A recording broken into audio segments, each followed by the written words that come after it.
ഭർതൃവീട്ടിലെ ക്രൂര പീഡനത്തിൽ സ്കൂൾ അധ്യാപിക ജീവനൊടുക്കി. മാസങ്ങളായി സഹിക്കുന്നു, എന്നോട് ക്ഷമിക്കണമെന്ന് വീട്ടുകാർക്ക് അവളുടെ വീഡിയോ സന്ദേശം.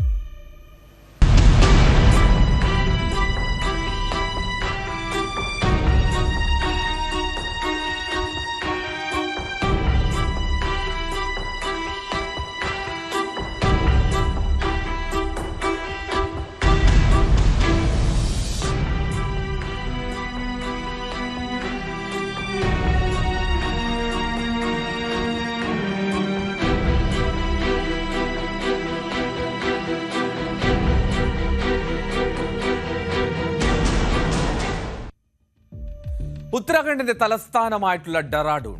ആ ഡെറാഡൂൺ നഗരത്തിൽ നിന്ന് ഏകദേശം 20 കിലോമീറ്റർ അകലെയുള്ള ഡോയാല എന്ന സ്ഥലത്ത് ആ വീട്ടിൽ ഇന്നലെയാണ് സൃഷ്ടി എന്ന യുവതിയെ തൂങ്ങി മരിച്ച നിലയിൽ കണ്ടെത്തുന്നത്.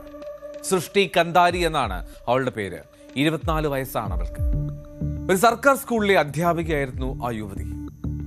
വിവാഹശേഷം മാസങ്ങളോളം അവളെ ശപിക്കപ്പെട്ടവളെന്ന് വിളിച്ചധിക്ഷേപിക്കുകയും മാത്രമല്ല സ്ത്രീധനത്തിന്റെ പേരിൽ ശാരീരിക ഉപദ്രവം, മാനസിക പീഡനം ഒക്കെ ഏൽപ്പിക്കുകയും ചെയ്തിരുന്നു ആ വരന്റെ വീട്ടുകാർ. ഈ മരണത്തിന് തൊട്ടു മുമ്പ്, അതായത് ജീവൻ ഒടുക്കുന്നതിന് തൊട്ടു മുമ്പ് ആ യുവതി ചിത്രീകരിച്ച അവസാന വീഡിയോയിലെ ദൃശ്യങ്ങളാണ് ഈ കാണുന്നത്. അത് സമൂഹ മാധ്യമങ്ങളിൽ വ്യാപകമായി പ്രചരിക്കുന്നുമുണ്ട്. വീട്ടുകാരോടാണ് ആ സൃഷ്ടി കാന്താരി എന്ന 24 വയസ്സുകാരിയുടെ വീഡിയോ സന്ദേശം. അവൾ പറയുന്നത് ഇങ്ങനെയാണ്: മമ്മി, എന്നോട് ക്ഷമിക്കണം. കാര്യങ്ങളെല്ലാം വല്ലാതെ മാറിപ്പോയി. കഴിഞ്ഞ 6 മാസമായി ഞാൻ എല്ലാം സഹിക്കുകയാണ്. ഇനിയും സഹിക്കാൻ എനിക്ക് കഴിയില്ല. ഈ വീട്ടുകാരുടെ മാനസികാവസ്ഥ ഒരിക്കലും മാറില്ല. എന്നെ ശപിക്കപ്പെട്ടവളെന്നാണ് ഇവർ വിളിക്കുന്നത്. വീഡിയോയിൽ പൊട്ടിക്കരഞ്ഞുകൊണ്ട് ആ പെൺകുട്ടി പറയുന്നു. കാണാം അവളുടെ അവസാന വാക്ക്.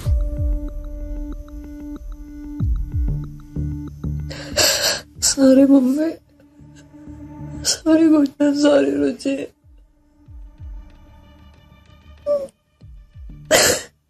मैं ऐसे जा रही हूँ.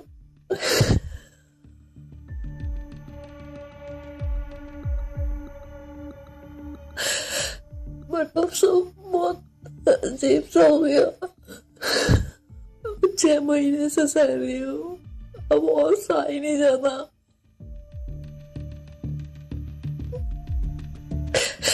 इन लोगों की सोच कभी चेंज ही नहीं हो सकती.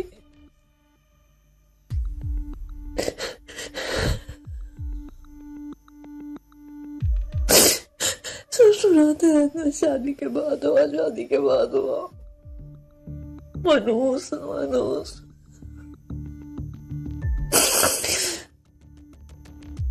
ഒരു സർക്കാർ സ്കൂളിലെ അധ്യാപികയായിട്ടുള്ള പെൺകുട്ടിയാണ്. ഉന്നത വിദ്യാഭ്യാസമുള്ള പെൺകുട്ടി. എത്രമാത്രം കൊടിയ പീഡനം ഏറ്റതുകൊണ്ടായിരിക്കണം അവൾ അത്രയും മനോവിഷമത്തിൽ പൊട്ടിക്കരഞ്ഞുകൊണ്ട് അവസാനമായി അവളുടെ വീട്ടുകാരോട് വിട പറയുന്നത്. കഴിഞ്ഞ വർഷം നവംബറിലാണ് അധ്യാപികയായിട്ടുള്ള ഈ സൃഷ്ടി സർക്കാർ ജീവനക്കാരനായിട്ടുള്ള സൗരഭ് റത്തൂരി എന്ന ആ യുവാവിനെ വിവാഹം കഴിക്കുന്നത്. സൃഷ്ടിയുടെ അമ്മ അവർ നൽകിയ പരാതിയുടെ അടിസ്ഥാനത്തിൽ ഈ ഭർത്താവ് സൗരഭിന്റെ മാതാവ് പർവീന, സൗരഭിന്റെ സഹോദരി ചാരു എന്നിവർക്കെതിരെ സ്ത്രീധന പീഡനത്തിന് പോലീസ് FIR രജിസ്റ്റർ ചെയ്തിട്ടുണ്ട്. जो भी लोग संबंधित हैं, खासकर उसने 2 लोगों के ऊपर इस पर आरोप लगाया था. दोनों को ही पुलिस के द्वारा आज अरेस्टिंग की गई है. उनके खिलाफ जो भी हमारे साक्ष्य हैं उसको एकत्रित करते हुए आज इन्हें कभी भेजा जा रहा है. अभी इसमें एक और जो नामजद है, जो कि माँ है, जो अभियुक्त की माँ है, उसके खिलाफ भी पुलिस अभी जो भी साक्ष्य है उसको एकत्रित कर रही है. शीघ्र ही मुझे उम्मीद है अगर साक्ष्य के खिलाफ आता है तो उसमें कार्रवाई की जाएगी. सर, ये अंधविश्वास और पंडित की जो बात सामने आई थी, उस एंगल पर पुलिस किस तरीके से काम कर रही है, क्योंकि कहीं ना कहीं जो अंधविश्वास जो मन में आया था वो वहीं से शुरू हुआ, उसमें अभी तक क्या जानते हैं?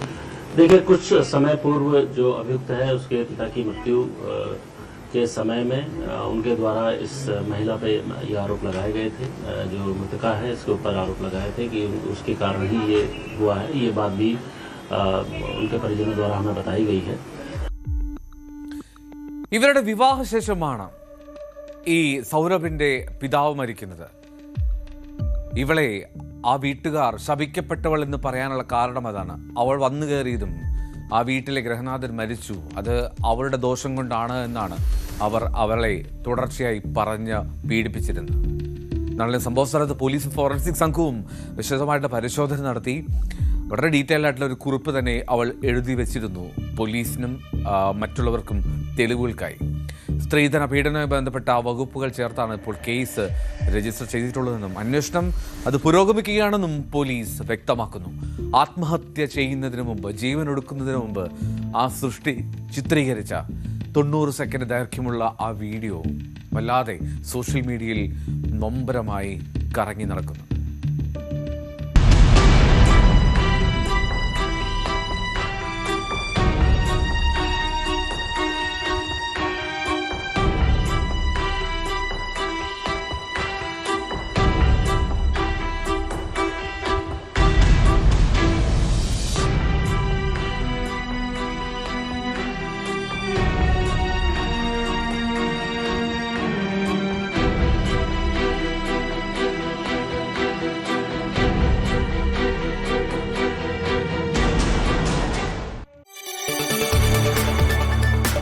കൂടുതൽ വാർത്തകൾക്ക് news 18 Keralam YouTube channel subscribe ചെയ്യുക.